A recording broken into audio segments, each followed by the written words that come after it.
ഒരിക്കൽ കൂടി അഴുകിയ സോളാർ നാളുകളുടെ ഓർമ്മകൾ കേരളത്തെ ഗ്രസിക്കുന്ന ദിവസങ്ങളാണ്. അത് പക്ഷേ അക്കാലം പോലെ ഇല്ലാക്കഥകളുടെയും ഭാവനകളുടെയും നാറുന്ന പണ്ടോരപ്പെട്ട് തുറക്കലല്ല. അത് ജനക്കൂട്ടത്തെ ശ്വാസമാക്കി മാറ്റിയ കേരളം ഇന്നോളം കണ്ട ജനകീയ തലപ്പൊക്കങ്ങളിൽ കേരളം ഇന്നോളം കണ്ട മികച്ച മുഖ്യമന്ത്രിമാരുടെ നിലയിൽ മുൻനിരക്കാനായ ഒരു നേതാവിനെ അധിക്ഷേപങ്ങളിൽ ആവിയാക്കി കളയാൻ കടവേരറുത്തിട്ട് രാഷ്ട്രീയ കൊലപാതകം നടത്താൻ നടത്തിയ ഒരു നെറുകെട്ട രാഷ്ട്രീയ നീക്കങ്ങൾ അക്കമിട്ട് പറയലാണ് CBI. കൊടിയ തട്ടിപ്പിലും വഞ്ചനയിലും വ്യാജരേഖയിലും മഹാപർവ്വതമാക്കിയ കേവലം ഒരു മൺപുറ്റാണ് ആ സോളാറെന്നും എന്റെ മരണശേഷമെങ്കിലും സത്യം പുറത്തുവരുമെന്നും ഒരു പ്രവാചക ശബ്ദത്തിൽ വേദനിക്കുന്നുണ്ട് ആത്മകഥയിൽ കാലം സാക്ഷിയിൽ ഉമ്മൻചാണ്ടി. അന്നൊരു കൊടുങ്കാറ്റ് വീശകാൻ തെറ്റ് ചെയ്തിട്ടില്ലെന്നും മനസ്സാക്ഷിക്കരത്തിൽ അക്ഷോഭ്യന എന്ന നേതാവിന് രാഷ്ട്രീയ വേട്ടയ്ക്കെതിരെയുള്ള പിന്തുണയെന്നോണം കേരളം കൊടുത്ത ആദരവ് കൂടിയാണ് ആ വിലാപയാത്രയിൽ ഒഴുകിയെത്തിയ ഒരു മഹാസമുദ്രം പുത്രന് പുതുപ്പള്ളിയിൽ കൊടുത്ത സമാനതകളില്ലാത്ത ഭൂരിപക്ഷം.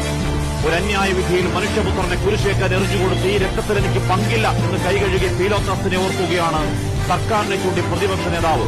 വീട്ടിലെ പെൺകുട്ടികളെ അടക്കം പൊതുമന്തയിൽ സഭയ്ക്കകത്തും പുറത്തും വലിച്ചൊഴിച്ച സോളാർ ആരോപണങ്ങൾ ഇടത് അധികാരവാഴ്ചയ്ക്ക് രാഷ്ട്രീയ ഇന്ധനമായെങ്കിൽ അരക്കഴഞ്ഞ് തെളിവില്ലാത്തൊരു ലൈംഗിക പീഡന പരാതിയിൽ ഉമ്മൻചാണ്ടിക്കെതിരെ കേസെടുക്കാൻ തീരുമാനിച്ച ഒരു ഉപതെരഞ്ഞെടുപ്പിന് തൊട്ടു മുൻപാണെങ്കിൽ വേങ്ങരം തെരഞ്ഞെടുപ്പിന് അന്ന് രാവിലെ പിണറായി വിജയൻ വകയൊരു കുറ്റപത്ര വായന കേരളം കേട്ടുവെങ്കിൽ CBIക്ക് വിടാനുള്ള തീരുമാനം ഒരു നിയമസഭാ തെരഞ്ഞെടുപ്പിന് തൊട്ടു മുൻപെങ്കിൽ തെരുവായ തെരുവുകളിൽ ആ അവതാരത്തിന്റെയും ഉമ്മൻചാണ്ടിയുടെയും മുഖം വെട്ടിയൊട്ടിച്ച കോലങ്ങൾ കെട്ടി എഴുന്നള്ളപ്പെട്ടെങ്കിൽ ഉമ്മൻചാണ്ടിയുടെ ചോരയിൽ പങ്കിൽ നെഞ്ചിൽ കൈവച്ച് പറയുമോ പിണറായിയും CPM? കൂടെയുള്ളവരായിരുന്നെങ്കിലും അല്ലെങ്കിലും അശ്ലീലങ്ങളുടെ ഭാവനാസൃഷ്ടികൾ കോട്ടകെട്ടി വേട്ടയാടിയവർ ഒരിക്കലൊന്നും പുതുപ്പള്ളി സെന്റ് ജോർജ് പള്ളിയിൽ പോകണം. ചെയ്തുകൂട്ടിയ അപരാധങ്ങൾക്ക് ഒരു പരിഹാരമെന്ന മട്ടിൽ ആ കല്ലറയ്ക്ക് മുന്നിൽ മാപ്പ് എന്നുച്ചരിച്ച് 2 മെഴുകുതിരി കത്തിക്കണം. മരിക്കുവോളം പച്ചക്കള്ളത്തിന്റെ പരമാവധിയിൽ നായാടിയവർക്ക് പുതുപ്പള്ളി കൊടുത്ത മുഖമടച്ചടിയാണ് പോയ തെരഞ്ഞെടുപ്പിലെ വിസ്മയ ഭൂരിപക്ഷം. അത് കാലത്തിന്റെ കാവ്യനീതി.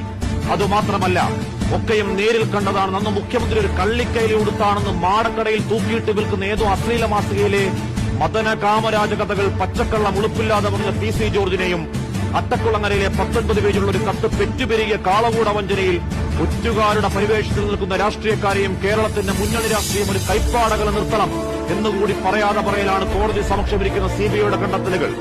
ഒരു നിരപരാധിയുടെ മനപ്രാക്കിൽ വാതുറന്നാൽ വർഗീയത മാത്രം പറഞ്ഞ് പൂഞ്ഞാറിലങ്ങ് അസ്തമിച്ചു പോയി ജോർജിനെ പോലെ പരാജയങ്ങൾ ഏറ്റുവാങ്ങി കേരളത്തിന്റെ രാഷ്ട്രീയ മണ്ഡലത്തിൽ അഭയമില്ലാതെ അലയട്ടെ അധർമ്മികൾ, വഞ്ചനയുടെ വക്താക്കൾ.